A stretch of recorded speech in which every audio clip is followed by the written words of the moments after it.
Clare FM's In the Garden with Clonroad Garden Centre, Clonroad Business Park in the heart of Ennis. For your handmade Christmas door wreaths and Christmas gifts for the budding gardeners in your life, our friendly staff are here to help. Open 7 days a week, right up to Christmas Eve.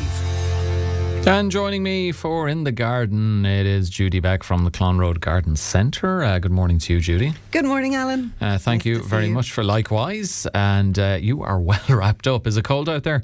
It's actually kind of damp, and but not raining, so. Okay, an Irish Christmas. That's a good thing. Damp and no snow. Lots to get into. Just a reminder, if you have a question for Judy, send it into 086 1800 964. But you want to talk this week, Judy, for penultimate in the garden of 2025 about rhubarb. Yes, because I think a lot of people are going to be maybe making New Year's resolutions and possibly thinking about doing a little bit of gardening next year. And I thought that this might be a good one for people to think about putting in. And one of the best things about rhubarb is that once you plant it once, it comes back every year. So it's not one of those vegetables. It's actually a vegetable. It's not a fruit. Should say that. So it's one of those vegetables that you plant and you don't have to keep planting every year. It's fun actually to get my head around that now, that it is a vegetable. This is like the whole thing about a tomato and whether it's a fruit or a vegetable, because rhubarb is, I know it's bitter, but it can be, it's obviously sweet as well, and we just think of fruit as sweet, but it's actually a vegetable. Yeah, so and the great thing about rhubarb is that you can go into the garden centre, you can buy what they call is the crown, so it's like a big root, and you just plant that into the ground, into a nice, where you have good soil, a nice bit of sun, plant that in with maybe a little bit of farmyard manure, and but the important thing is that you don't pick it on the first year. So you do have to have a bit of patience. There's no instant gratification with rhubarb. You have to give it the whole year. So if you plant it this spring, you're not going to be picking it this summer. That's the bad news. But from the following summer onwards, you can pick away every year, make your lovely crumbles and your pies. You can freeze rhubarb. So you could even make it a rhubarb pie for Christmas. Freezes really well. It's just one of those all-round vegetables that everybody should have in the garden. It sounds like, even though as someone as experienced as yourself, Jude, even you have a bit of a kind of a double take of vegetable. Yeah. Well, I suppose it's because a fruit, a tomato is actually a fruit. And the reason it's a fruit is because it has its seeds on the inside. So if you think apples, their seeds are on the inside. Oranges, their seeds are on the inside. Tomatoes, their seeds are on the inside. So tomatoes are actually a fruit and rhubarb is actually a vegetable. Now you can grow rhubarb from seed, but it takes a good number of years. So we would recommend that you grow it from the crown. It's much quicker, even though it still takes the extra year, but it's much quicker than growing it from seed. Also, did you know that the leaf of the rhubarb is poisonous? It's poisonous? Highly poisonous. Highly poisonous? But, okay. So what you do with that is definitely don't cook that. Just cut off the leaf and throw it into your compost heap. It won't put any poison in your compost heap. It'll break down. It'll be absolutely safe in your compost heap. But the leaf of the rhubarb is very poisonous. One other tip I have about rhubarb is when you're picking it is never to cut it with a knife, always to twist and pull it from the soil, and that encourages more stalks to come from the base. Okay. Has anyone or has it ever happened to you that maybe you've touched off the leaves of the rhubarb and how painful or sick were? No, I think that's okay. It would only be if you actually ate some of the leaf that it would affect you. Touching off it and that is no problem. Phew. Hashtag phew. So, yeah, you don't have to be overly concerned, and I've never heard of anybody actually trying to eat the leaves. I think it must be something innate in us that we know that you just do not eat rhubarb leaves. There's enough to be getting on with the rhubarb, the length of some of them anyway. Yeah, and I suppose if you don't like rhubarb, there really isn't much point in growing it, even though it's very easy to grow. But if you're not going to eat it, it's probably not a lot of point. Yeah, very, very, very, very true. What else do you want to tell us about rhubarb? As you say, is it easy to grow? Does it take a lot of manning or womaning?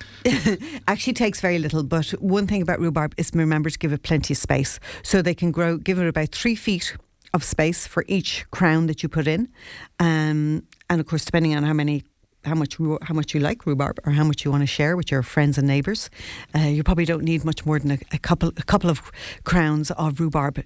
Now, you do need to split them every 5 years or so. They can get quite big and quite they need to be rejuvenated, so you need to dig them up every 5 years and split them up, give half the crown to your neighbour or replant it somewhere else in the garden. But easy to mind. Just they do like a rich soil, so you can feed it a bit of farmyard manure every year, just to keep those stems nice and juicy and big. Lovely. Any other advice around rhubarb, or any other tips for people? So I suppose when you'll know rhubarb has finished for the season when the stems start to get kind of weak, or they might throw up a flower stem, and then you know that it's time to finish picking the rhubarb. Stop for that year and wait for the following year. Rhubarb, you normally pick it between May and June, and by July it's usually finished. So you might, even in April, maybe in a good year, but May and June would be the main months for picking your rhubarb. Okay, thank you for all of that, Judy. 086 1800 964 if you have any gardening questions for Judy for our penultimate edition of In the Garden in 2025. Before that, though, we usually get to jobs for the week. You're kind of giving people a little bit of a break, but you do have something to tell them. Yeah, well, it is, it's a really busy time for people, and probably the last thing on their mind is doing any gardening this week. But it's really nice to put out a few winter plants into your containers at the front door. Maybe put a few cones around them, a little bit of something seasonal, or maybe wrap some outdoor lights around if you have tall plants at the front door. Looks really nice, and that will just set off the house for Christmas. And maybe just before you start with the questions, when I was in the shop this morning, one of the customers, Damien, he's with the Brothers of Charity there in Clonroad Business Park. Big shout out to everybody there in the Brothers of Charity. And Damien is an avid gardener. And he asked me to ask a question this morning. He asked me to ask this question on the show. I love this. You've come with a question in your pocket. I know. I do normally tell people to text in their questions, because they say, "Oh, will you ask this question?" I say, "Send in the text to Alan." But I told Damien I'd read this one out. And Damien's question was, how do you plant a magnolia in a pot? And so, as I say, Damien is a keen gardener, and he's a regular customer in the garden centre. So I just have a couple of tips for anyone who likes magnolia trees. And I love magnolia trees. They're absolutely gorgeous. One of the main magnolias can go from quite small trees up to quite large trees. So that's the first thing about putting in a pot. Make sure you pick a small variety, like the star magnolia. That's Magnolia stellata. It's got a gorgeous white star flower. So that's one of the main things, is to pick the right magnolia. And also, it doesn't like a very limey soil. So multi-purpose compost mixed with an ericaceous compost to get that right balance. They hate hard pruning. Another reason not to put a large magnolia into a pot, because if you prune them, they're not going to flower very well for you. And make sure that the pot is a big pot, because lack of water puts a magnolia under stress, and that will affect the flowers as well. Okay, brilliant. There you go. And I came armed with a question, and I would expect no less from you than to be able to answer it very well, Judy. And then just to reiterate that for anyone who pops along to the garden centre or asks Judy to ask a question on their behalf, send them in to us. 086 1800 964. There's only so many questions she can store in her head, and I'd be worried they might knock out some of the advice that she's going to give us. Here's a question, though, from Margaret Slattery. Good morning to you, Margaret. And this involves I presume a plant or a tree, I'm not quite sure, but it sounds more like a game I would expect my children to ask for Christmas than something garden related. It says, "Morning Alan, happy Christmas to all. A gardening question, where would I get a monkey puzzler, and what is the best time of year to sow one or pot one? Thanks." I guess the first question for me attached to Margaret's question, or to preface it, is, what is a monkey puzzler? A monkey puzzle, it's that tree that you see growing it's an evergreen tree with really sharp thorns on it, and that's why they call it a monkey puzzle, because monkeys can't even climb it. Fair enough, it's a great name. You would probably know it if you saw it, because they were more popular back in the 60s and 70s, but they're still quite a popular tree. My grandfather had one in his garden. And you can buy. They're actually quite an expensive tree to buy because they take they're quite difficult to propagate, and they take specialist propagation to actually create a monkey puzzle tree. So that's one of the reasons they're quite expensive, and they're quite slow to get going. But you can buy monkey puzzle trees in garden centres. We can order them in for you. We don't keep them in stock, but we can certainly order one, as could most. Some, maybe the bigger garden centres might keep them in stock, but we order them in fresh for people when they want them. A small tree can be up to around €50 for a tree that could be only maybe 2 foot high. So it's not the cheapest of trees, because normally you'd pay that for a much bigger tree. But you can plant them really all year round. That's not a problem in this country. We don't really get hard frosts or that much snow. So as long as the ground's not frozen and there's no snow, you can pretty much plant a monkey puzzle tree all year round. And of course, very important that it doesn't dry out during the summer in the first couple of years that you plant it. Okay, there you go, Margaret, and thanks for enlightening me on what a monkey puzzle tree is, Judy. One here that's rhubarb related. Someone asking, when can I expect to harvest, and is it better to leave it alone in the first year? Okay, yeah, so that's what we were just mentioning about the rhubarb. You definitely leave it alone in the first year, and actually I wouldn't, in the second year, I wouldn't even overpick the stems. I'd maybe pick about half, and then in the third year you can pick as much as you want. But the most important thing in the first year is to get that crown really settled and really strong, and if you do that, your rhubarb will repay you for years to come. Okay, thank you for that. Let's move on to another question. Says, good morning, Claire FM. Good morning to you. The listener says, can you ask Judy what small evergreen tree would she recommend for a back garden? Yeah, if you have a reasonably small garden and you want a small tree, really important to pick the right tree. So there are a few. A couple that I would recommend. One would be a bay tree. That's the bay, the bay you use in cooking.